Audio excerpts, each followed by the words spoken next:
Hi, I'm Kelly from Skating Polly. I'm Peyton from Skating Polly. And you're watching Motor City Blog. Awesome.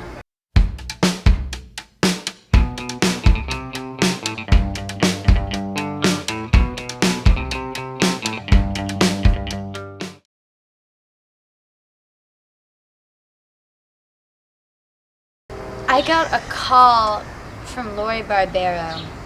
I was keeping up with Babes and I was friends with Lori before Babes got back together. Because she was in Babes is why I reached out to her and why she came to our shows, but it was before they got back together. And she kind of hinted things that like, well, if we get back together, maybe you guys will play with us, something like that. And I was like, thanks, Lori, but like, I know. And she called, I texted her one day because Maureen and Kat went and did this interview. It was like, yeah, we're getting back together. Our first show's going to be here, and yeah, we're doing it. And I just saw about 15 seconds of it. Someone had posted a clip of like a live radio broadcast, and I was like, fuck. I was like, I wonder if Lori's playing with them. Like, I hope so, because she's such a huge part of Babes and Joyland. So I like texted Lori. I was like, whoa, are Babes getting back together? Are you getting back together with Babes and Joyland? Like, is this happening? And then she called me and she was like, I can't believe they did that. We did not talk about this beforehand. She was like, but yes, it looks like we're getting back together. And I don't remember if this was the same call or a separate phone call, but it was just like, yeah, we're getting back together, and I showed Kat your music and she really likes it. And by the way, I made her cry when I showed you her music, so I think we're gonna bring you guys on tour with us. Like, she's just like acting like it was no big deal. She's just, so that's how it goes. Maureen hasn't hurt you guys yet, but whatever. You'll probably play with us. And I was just like, why are you picking up? And I did. I freaked out.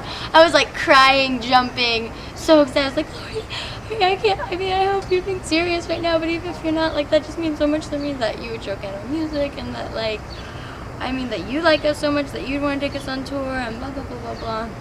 And I, like, went in, and we didn't catch that phone call and conversation, but I, like, just spat all those words back to, like, my dad and Peyton and Henry and Chris, who was, like, recording us at the time. It was, like, during a recording session that this happened. And Henry was like making a film about us, he was making this like tour documentary type thing about us. And so he like filmed me calling my manager and leaving this voicemail. I'm like, yeah, Lori just called, she said we're gonna be on some shows, she said she's gonna make it happen, I love you, bye. Well, I love you as a manager, but sorry about that. Bye, Kenny. And I was freaking out, so Peyton was too. Yeah, it was surreal. But for me, it's not even like nearly as big as that. It's just whenever we met Jeff Mangum. Like, Hamtramck was one of my favorite bands ever. I cried when I saw them live for the first time. I cried the second show, not because I was seeing them live, but because one of the members from Elf Power was all like, this song's for Skating Polly, and like we'd never met them, and I was just like, whoa. And I cried the third time. I cried at every Hamtramck show I've been to for separate reasons. They're magical, though. I've seen them, I think, 6 or 7 times, and then by the 5th show, I want to say, it was after the Elf Power thing happened, when they're like, Skating Polly, this song is for you. And Laura from Elf Power was like, do you guys want to be on the guest list for this show we're playing with Hamtramck? And I was like, yes, where is it? And we couldn't make it, so we planned on going one to like a week or 2 later. We drove like 15 hours maybe to go see them. And then since I'd seen them before, I would like get there hours and hours early and be at the front of the stage so I could throw my CDs on stage. Just like they were playing in Tulsa on Valentine's Day, and I made Kelly wake up at like 6 a.m. so we could get going and get there. And we got there by noon because we had to get the oil changed and didn't get to go right away. We got there by noon. We're the first people there. Just sat by the door. And just sat by the door all day. Anyway, get to you. And so that's whenever I gave him the CD. And then we went to the show and we met him. And I was like, I'm in this band, Skating Polly. And And you're just my biggest inspiration. It's like, oh yeah, you guys are awesome. Just totally casual about it. And like before that, I had so much trouble getting my words out, and after that, I just couldn't speak. I just started crying. And you're like, oh, it's okay. It's okay. Yeah, so that. We actually had like a lot of just like geeky moments, because whenever that happened, like our whole family was like, Peyton's such a little baby about like meeting her idols. And then I met, you know, all the babes in Toyland. I like saw all the babes in Toyland at once and met Kat, and I did the exact same thing. I was like, they were like, you guys are both little babies. When we met Perfume Genius, I was just like, I cried while Perfume Genius was playing. I think we both cry every time we see him play. Oh, because it's just so the most beautiful show ever. But just meeting him, I was just. But it's good again, to cry. I couldn't get my words it's good out. to like, you know, admire something about beautiful it is.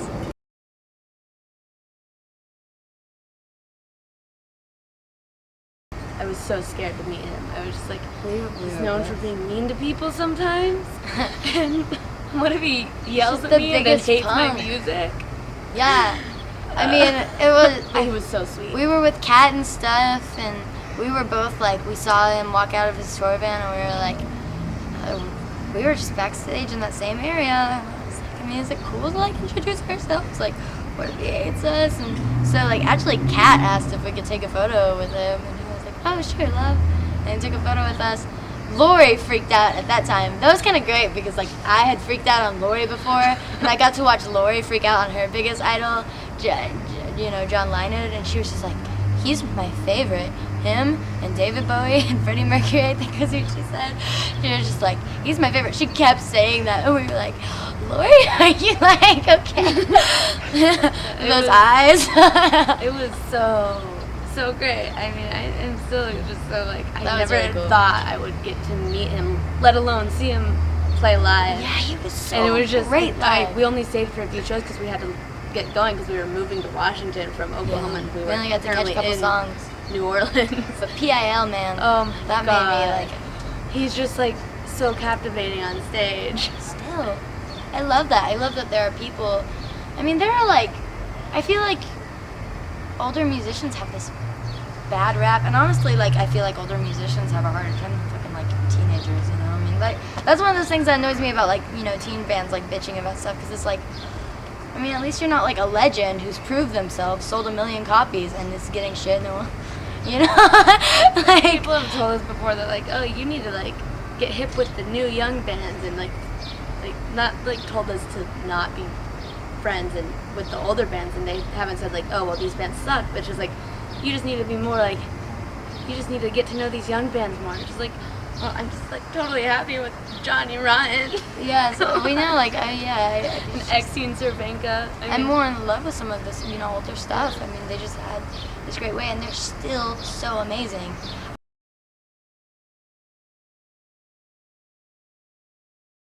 I was in regular school for the most part up until 8th grade is when I started homeschooling. What happened was like my 7th grade year, I'd missed like 60 days of school or something crazy like that. We'd had it worked out with my school. I went to an art school in Oklahoma City. We had it worked out with them where I could miss like unlimited days as long as I stayed up on homework. But I hated it after a while. I did not get along with like, people my age. It was like a high school, middle school thing. I hated going back after, being on the road and just sitting in a classroom, and I'd always be behind, and certain teachers like were really nice and helpful about it, but certain were like rooting against me because it was like, well, you're just missing school all the time so you can go tour in a band. Like, fuck you. Like, you can learn this on your own. Like, so I begged. I was like, please let me be homeschooled, and my parents were like, but you got into this great art school, it's like hard to get into, and then they let me. Which I'm really It thankful. was hard to be into school after being on tour. It definitely is. And like I never skipped school until we went on tour, and then like after the tour I was just like, well, I don't know, I just want to sleep in today.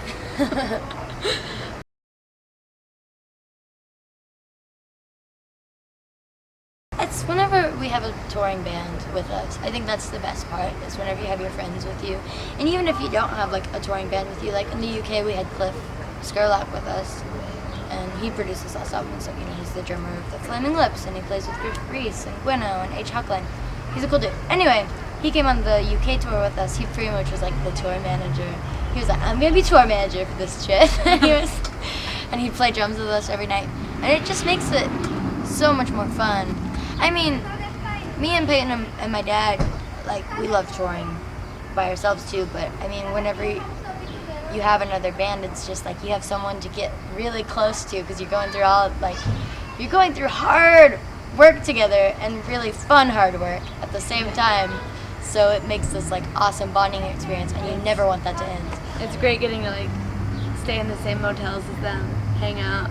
Yeah, and just have someone to like look forward to pranks. seeing every day. Yeah. And just like the consistency is nice, because when you're on tour, nothing's consistent. Yeah. And also, I love it whenever we just have a great show. Like, most of our shows, I think, are really, really good, but then sometimes, like, just the energy is great. The crowd is great. They, like, already know the lyrics to your songs for some reason, even though you've played there once, maybe twice. And everyone's just so into it, so like the energy's like bouncing back and forth between you and the crowd, and that's just like the greatest feeling. I really love all our shows, but those ones are the ones that I don't even know how to if it's explain a it. small crowd, I mean, you know, even if it's like, I mean, this like 20 people show up, but they're really into you, and they're like, you know, not embarrassed to like dance or whatever, jump around, like that's awesome. You know, whenever you have like a big crowd and like everyone's too cool to like show emotion, then it's like even if your show was really good, and even if they're really nice to you afterwards, like that was the greatest show, it's like, well, it doesn't seem like you liked it. It can be, it's a lot of the times very dependent on the crowd, how you're gonna feel during the show and how you're gonna feel about the show. But I mean, you can't rely all of your energy on the crowd. I mean, like my brother told me a long time ago, it's like you can either embrace their love, you know, like Michael Jackson, or if they like hate you or seem like just like they could care less, kick them in the face like Sid Vicious. I started doing this thing whenever we have like a shitty crowd, just like acting either really deadpan about it, just like staring at them and then laughing a little bit, or just like making really snotty faces at them. Yeah. But like, I mean, whenever we have like a dead crowd, I still like to just have like the most crazy high energy show. Yeah. And a lot of times I'll change the lyrics in the bridge of Alabama movies to be about something that annoyed me about that show. We still always try to like just give it all we've got, even if it doesn't feel like we have a lot to give that night.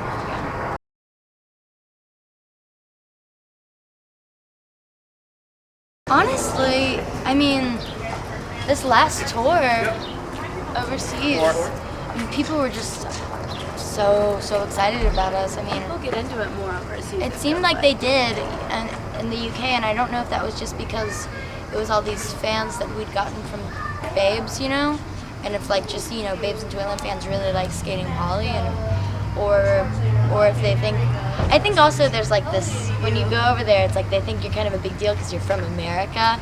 And so if you're like from America touring over there, then you gotta be kind of special is like I think what they think. And then, so they treat you like, even, you know, whenever they come up to the merch table, they're just like really excited to meet you, and I'm always just like, yeah, I'm just a person, I'm really glad that you like me. We're like rock stars over there. Sometimes, yeah, and like, I just really always try to like weird talk feeling. to our fans as much as we can. Whenever like little kids come or something, I just like draw with them or something. Yeah, and our last show in the UK, there were these two little girls, like 4 and 8, who were just so excited to be there. Oh man, the British accents and then they were adorable. like, and then at the same show, there were like all these like old people, like really old people, like in wheelchair people.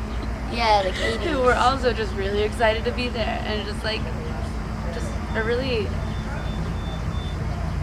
like, weird crowd, like lots of different people. Yeah. It was range of bizarre. people. We brought these 2 little girls on stage because we were gonna bring the one that was a huge Skating Polly fan on stage just for Ugly because that was her favorite song. Pam was like, "Oh, you wanna dance on stage?" She was like, "Sure." And then this other little girl who was just dancing the whole show. She was 4 years old. She's like so brave. She was like, "Oh, I wanna come on stage too." So we were like, "Okay." And so they like introduced us, and the 8-year-old was like, "Now, Skating Polly is going to have a performance." And then the other one was like, "Let it go, let it go." The 4-year-old just started singing. But that's Let the It only Go. part she knew. Yeah, so she didn't know just the. sang that over and over. And, she's And like, then after "Okay, the show, I'm she's done." like, "I'm the best singer ever. I'm just the most amazing singer." And I was like, "I love how brave and smart you are for a 4-year-old." And she's like, "And I'm only sometimes nice."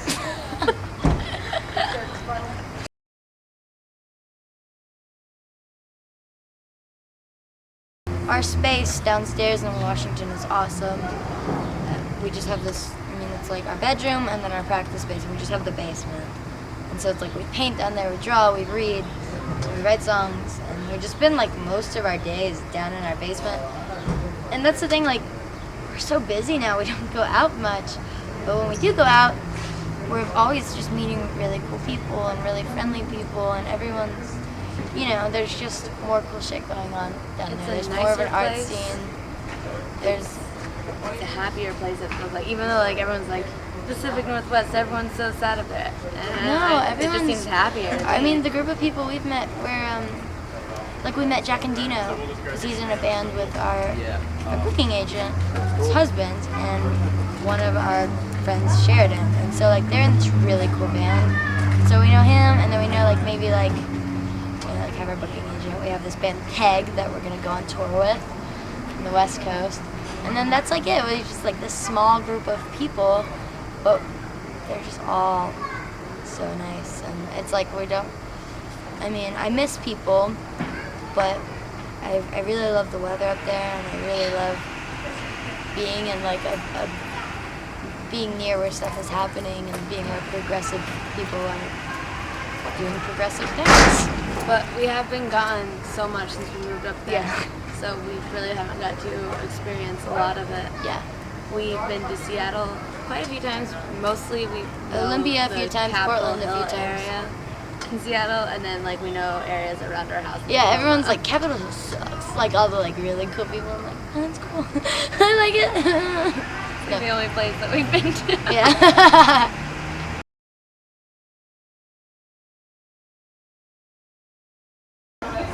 If the show gets picked up, it's gonna be great. The pilot's great. It's a murder mystery set in the 80s. I play this character who's like obsessed with the 50s, and just really like, just like funny, just like really sarcastic all the time.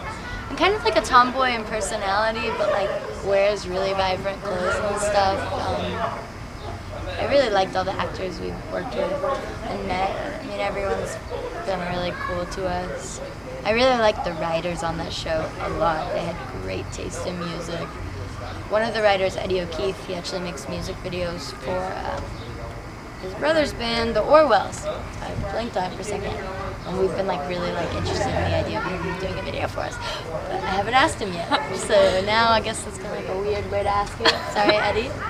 Yeah. I was there with her for like the month that she did it, and it's just a whole different world for music. And everyone was so talented at what they did. Like the writers, so talented. All the actors, they were just really incredibly good. And the director, like the makeup, everyone's the great. hair, the costumes. Like, I mean, it's there's just, so many moving parts and it goes so fast. And the director actually, he's like been nominated for Academy Awards and stuff, but he made Kurt Cobain's montage of Heck. He's like, he was really, really intense, but like in the best way, because he could get really good emotional performances out of people. And I was really fascinated by him. He had all these cool stories about Kurt and Nirvana, and so that was great. But when I got there, I was kind of like, even the kid actors, I mean, they're like 18 kids, whatever. They'd been doing it for like, 10 years because they're, like they've grown up in that world, and I was just brand new to it. And so there were like times where I'd get really nervous, and I'd be like, well, I don't know if I fit in with these people. Like, I don't know if this is my world. And then they would just be, you know, really accepting of me. And they're just like, no one knows what they're doing. Don't worry about it. Yeah, everyone was just, I don't know. I wanted to watch everything, but I just knew, like, these people know so much more than I do. And I need to make myself as small as possible just so I can, like, still be able to watch them without getting on their nerves.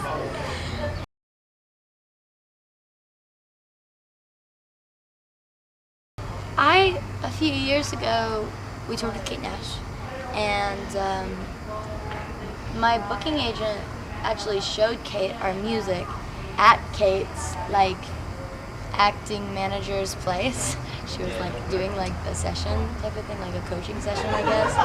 And so her manager saw our videos also, and they asked if we'd be interested in acting. Kate was like, nope. No way. And I was like, yeah, that just sounds cool. So I started doing self-tapes, which is you, like, audition for something, someone reads behind the camera, and you just, you know, look at them and act with them, and then you just send it in. And that's how a lot of people do stuff these days. But for a while, I mean, I probably did it for like a year and a half. I mean, I didn't get anything. There'd be like close things where they'd be like, oh, well, we want someone with more experience, or oh, we want someone who's 18. And yeah, and then I got this, and I was really glad because I really liked the script for it, and my character's a lot like me, so it was easy to act like. I really like it. It's hard to describe why. There were definitely times where I was getting frustrated with, like, auditions and stuff because I couldn't tell if I was doing a good job. You know, I think that's how everyone feels in that business, because it's not like music. It's not like you just slowly build up. It's like, you know, you get a role, and sometimes that role takes a really long time to get. But I do enjoy it, and I really, really enjoyed this last experience, and I think I'll probably, like, keep doing it. But that I would never, like, you know, stop skating poly for it. It's like people are like, I don't know how I feel about this acting stuff. Like, I don't want you to, like, interfere with skating. I'm like, I won't. People on the set were like asking, like, do you secretly hope this will fail so Kelly can just focus on skating poly? And I was like, no.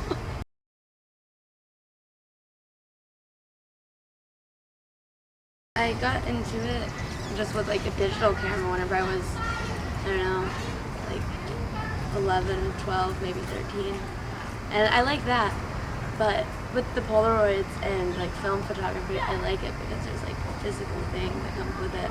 Yeah. Especially the Polaroids, because it's instant film and you get it instantly, and it's just, like, right there and you get to see it immediately, and I love that. She's been buying, like, expired film and, like, old Polaroid cameras, so they have, like, you know, marks on them, and sometimes they don't fully develop, or sometimes, what is that called whenever they, like, overlap? They're like double exposed. But I don't know. I like all sorts of photography, not just Polaroids and film. I really like even just taking photos on my phone of Kelly and my brothers, because they are really interesting people to take photos of. She's really good at painting too. We made a lot of, like, 6 by 7, I don't know what they were, like tiny little paintings for the pre-orders. We'd send them to everyone who ordered the Ultimate Combo. And even before that, we were, like, selling paintings and stuff to, like, yeah, just to see if we could, and we could. And it was really cool. And she's really grasped this style of, like, using texture, like, you know, the paint kind of comes off of her paintings, and then she uses these, like, bits from National Geographics to make awesome collages. And I try to kind of make stuff a little bit like her, but mine's never as neat. It's always like, she just has a different style, and she doesn't recognize that just because we paint in different styles doesn't mean that, like, I'm any better than her. She's really great too. No, I enjoy it too. Yeah.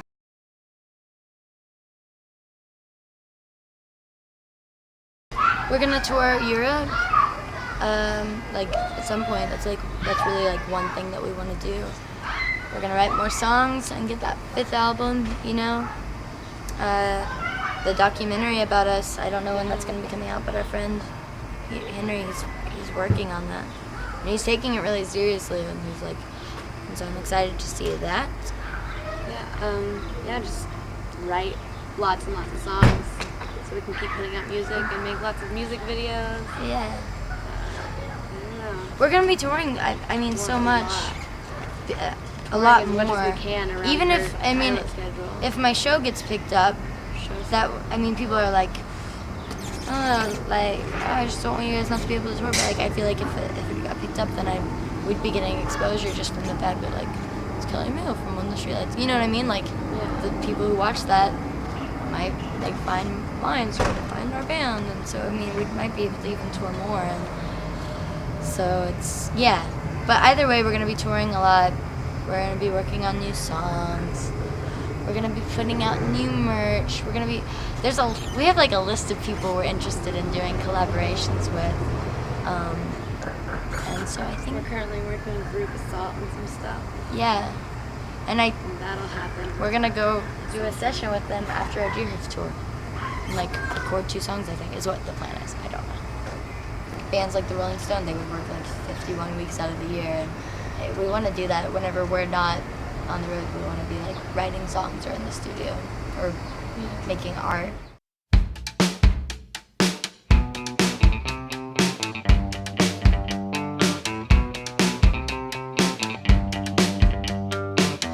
Glass eyes are common, but mine are liquid. Strange days will follow, glorified and over. Hearts floating in outer space.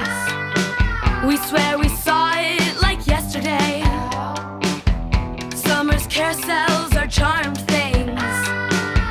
My glass was sorry. Molly! That's why I came to sit right there. Oh, hi. Hi. Y'all probably remember me. I was at the show y'all did where y'all opened for... Emily Wells? God damn it. Emily Wells? There you go.